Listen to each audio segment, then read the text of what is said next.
The landscape of the ruins was eerie and silent. As Hollin, Juniper, and Vodgar explored the ancient site, an inexplicable chill filled the air. Hollin's wolf-like instincts tingled, a sense of foreboding creeping up his spine. Suddenly, the air shimmered with a surreal energy. These were the very illusions they had heard about, spectral images of the giant monsters that had once annihilated his ancestors. The monsters roared to life, their forms both ethereal and terrifyingly real. Panic gripped the team as the illusions closed in. At first, they were paralyzed by the overwhelming fear and shock. The monster's presence was so vivid that it felt impossible to distinguish them from reality. The world around them twisted and changed. They were no longer in the ruins, but sledding through a boundless snowy landscape. The snow was endless, a vast white expanse under a bleak gray sky. The cold was biting, and the wind howled like a chorus of wailing spirits. The hopelessness of the scene weighed heavily on them. It felt like an unending nightmare, each step sinking deeper into the frigid snow, sapping their strength and resolve. Suddenly, the scenery shifted again. They were now outside a colossal soccer stadium, the roars of fanatic fans echoing in their ears. The fervent energy of the crowd was overwhelming, reminding them of the Colosseum, where ancient gladiators fought for their lives. Despite the changing landscapes, the monstrous illusions pursued them relentlessly.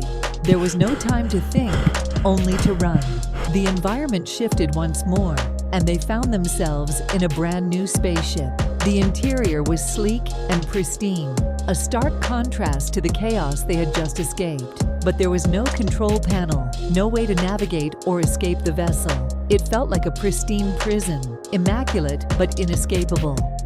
As the illusions continued their assault, Hollin and Vodgar seemed trapped in a dreamlike stupor, unable to distinguish reality from illusion. Juniper, however, began to sense that something was off. Her analytical mind, though initially overwhelmed, started to piece together the inconsistencies in their surroundings.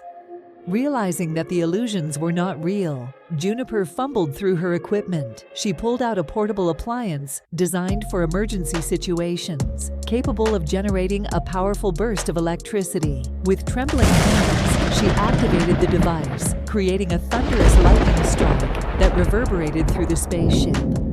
The loud crack of thunder snapped Hollin and Vodgar out of their daze. They blinked, their senses returning as they looked around in confusion. The illusions wavered, then dissipated, leaving them in the silent ruins. Hollin's keen eyes scanned their surroundings, noting the absence of any real threat. He realized that the illusions, though terrifying, were trying to communicate something to them. "Those monsters, they weren't real," Hollin said, his voice steadying as he spoke. "But they were trying to tell us something about the ruins, about our ancestors." Vodgar nodded, the clarity returning to his gaze. "They were so real. I could feel the fear, the danger, but it was all an illusion." Juniper, still holding the portable device, took a deep breath. "We need to understand why these illusions are here. They must be connected to the history of this place, to the tragedy that befell Hollin's ancestors." As they stood together in the quiet chamber, the weight of their experiences settled over them. The illusions had shown them glimpses of a tragic past, a history filled with conflict and loss. The ancient war between humans and Hollin's ancestors had left deep scars, and the spectral images were echoes of that long-forgotten struggle. Determined to uncover the truth, the team of Galadventure 3 regrouped. The illusions had tested their resolve, but they had emerged stronger, their bond fortified by the shared ordeal. They knew that their journey was far from over,